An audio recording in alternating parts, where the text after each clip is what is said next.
Modern scientists have no clue about what they call dark matter or dark energy in the universe, but the African sages have always known everything about it since the beginning. The ancient word for dark matter or dark energy is umbah in the Kikuyu language, which is an ancient priesthood language, meaning it's a language of esteemed ancient scientists. Umbah means to cover. This definition is important because in ancient African culture, things were named according to their purpose. So when I say that Umbah means to cover, that's exactly what so-called dark matter / dark energy does. It covers everything, including you, me, and even inanimate objects such as rocks, trees, houses, and every single thing in physical existence.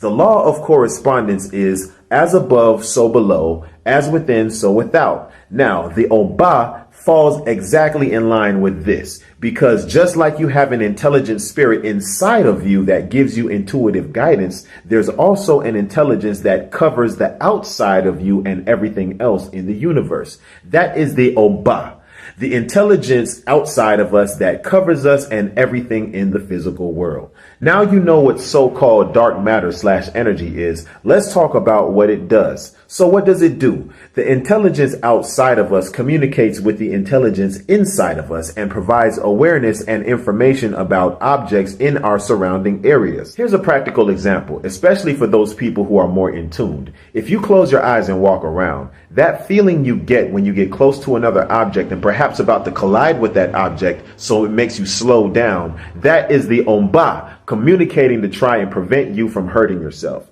In that sense, we can say that the umbah, or the dark matter / energy, can function as a safety mechanism in humans to subtly alert our conscious minds about objects in our immediate environment. Or we can say that the umbah enables us to have an intellectual exchange of information with objects that otherwise don't have their own intelligence. So it's like an additional brain or a natural artificial intelligence that communicates for all objects in the physical world, even things that aren't alive per se. Let's use another common experience, for example. When someone's standing behind you and you can feel it, that's the umbah letting you know that someone is near to you.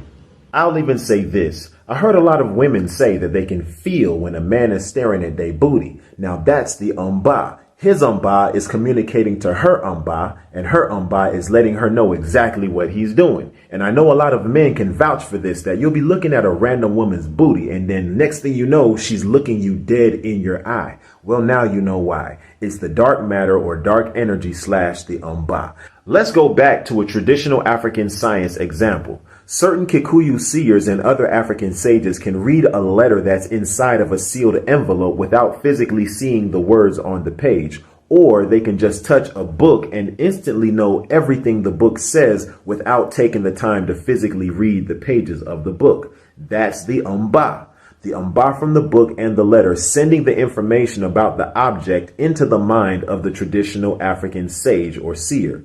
Now, let's look at a biblical example. When Moses was told to remove his shoes at the burning bush because it was holy ground that he was standing on, that's what modern people call earthing. And all earthing is connecting your umbah directly to the umbah of the planet Earth, which everybody should do more often in order to increase the quality of the connection from time to time.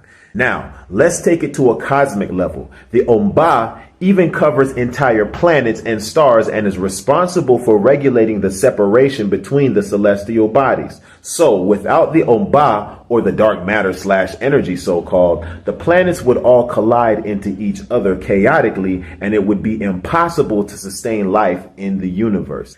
Now let's talk energetically. The energy potential of the umbah would far exceed the power of a hydrogen bomb or anything else that these demonic forces and white folks created as a weapon. Now, if one knows how to command the umbah, you can do many, many great and powerful things that might even make the average person a little bit scared to mess with you.